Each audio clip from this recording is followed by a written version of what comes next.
For the 2019-2020 tax season, TaxAct has elevated its software. However, with the new improvements, TaxAct still lags behind leading competitors in tax software. In this video, we'll cover why you probably shouldn't go with TaxAct. We'll go through a complete walkthrough review of the 2020 tax software.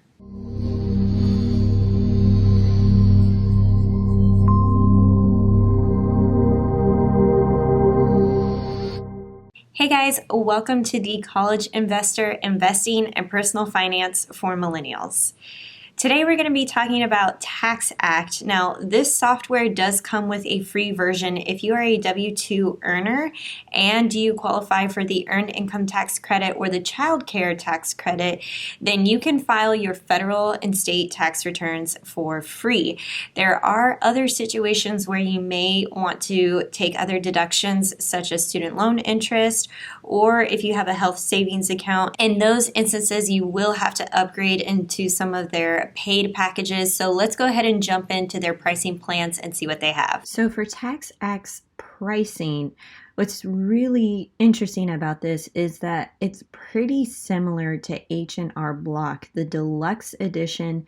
In both cases, when I do a price comparison, is just a few dollars difference. So with the Deluxe Plus in TaxAct, you're getting itemized deductions, you're getting student loan interest, health savings account deductions. If you bump up to the Premier Plus, it's $27.96, and then keep in mind in both Deluxe and Premier, it's $39.95 to file each state return. If you're self-employed, they have a self-employed package at $52.46 and then $49.95 per state filed return. So you're talking about almost $100 for the self-employed package. So if you have any of these other deductions, then you're most likely going to fall under the Deluxe or the Premier package.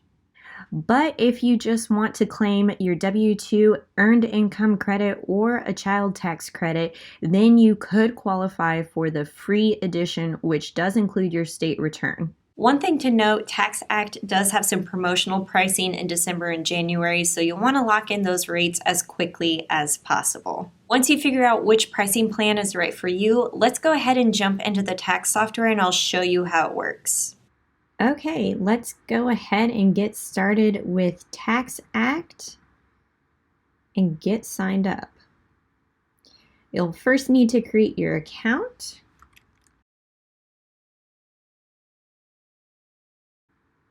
You'll also have an opportunity to set up multi-factor authentication, which is really nice. Then once you're inside of the dashboard, I already see a lot of different things going on here. So there's the Help Center, Suggested Topics, Answer Center. Looks like I can just even like click out of that. And then there's this handy left-hand navigation menu. And then it looks like you can even upload a PDF of my return to start. So that's really nice and could save you a lot of time. For now, since I'm using dummy information, I'll go ahead and skip the import. Then you'll start with basic personal information. So we'll just walk through this really quickly.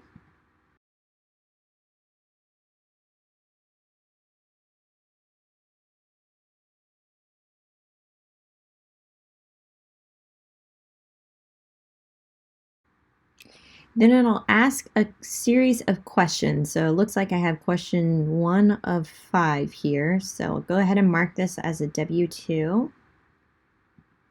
And I had bank interest income and student loan payments. And then we'll go ahead and move into the federal return. Because I had student loan interest and some other things, it looks like they're pushing me into the Deluxe Plus option instead of the free version. So that's kind of a bummer if you are wanting to file something for free. It looks like if you have anything in addition to just a normal W-2, you're going to have to move into either the Deluxe Plus or the Premier Plus.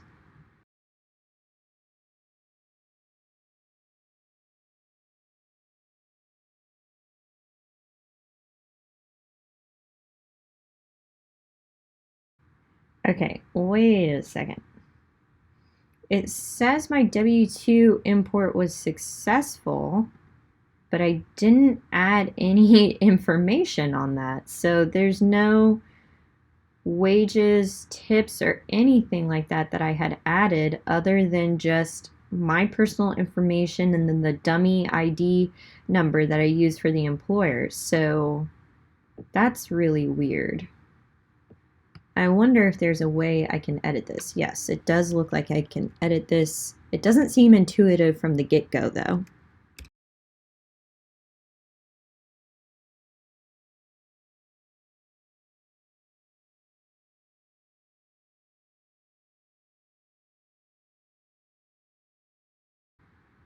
I'm going to click Save and Close. Now it says there are a few errors. Let's correct them. This is weird too because I put in the state information through that W-2 form. Now it's asking me for it again.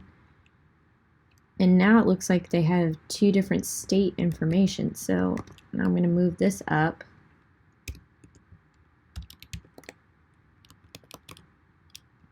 And delete this.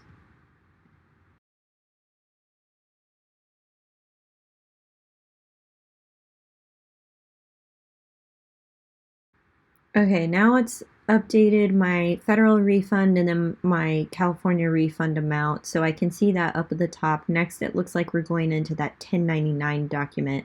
It looks like you can do an electronic import, which is really nice. That will save you time, but already I feel like I messed up what is normally a very simple part of the tax filing return process, which is just inputting the W-2. I think had I just done a simple import, I would have bypassed all of that mess. But if you're manually inputting the information, be aware that it looks like you may have messed it up when in all reality, I just don't think that the software captured that information correctly. Okay, when I do a quick entry, again, it's putting me into how the forms typically are mailed to you, which is fine because, you know, it looks like exactly how it is on the form. However, you have to click in these teeny tiny boxes, and then I don't know what this is. These little icons here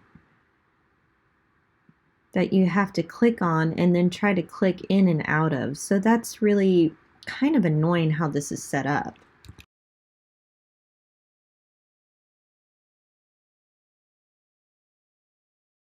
And I'm going to say I paid $500 on student loan interest.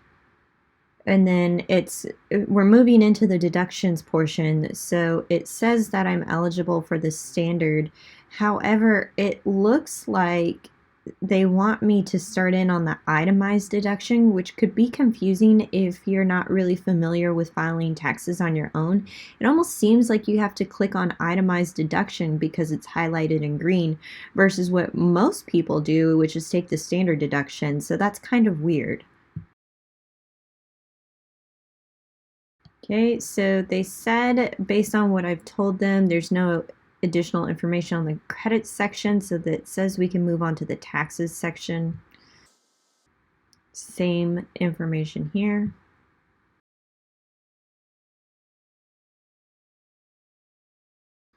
And then we're taken to the federal summary. One thing that I don't like about this software is that when I went through the credits, I didn't even get a chance to actually look at things.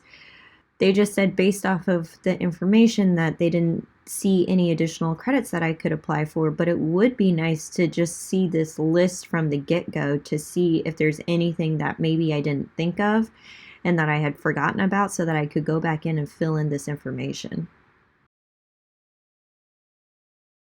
All right, so that's the summary of the federal return. You'll click continue and then you can start planning your state tax return.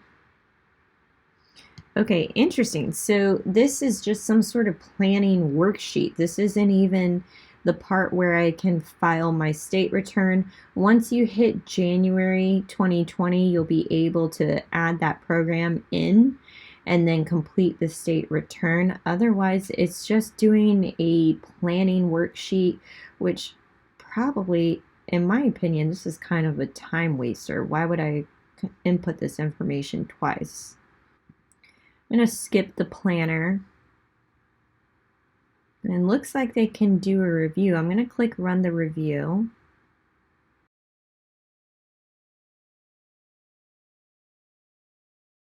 Can we help organize your college financial aid application? No. I click on e-filing. It seems like they're adding in some additional information here that is kind of confusing to me. We're already talking about next year. I want to focus on this year. So it seems like additional information that is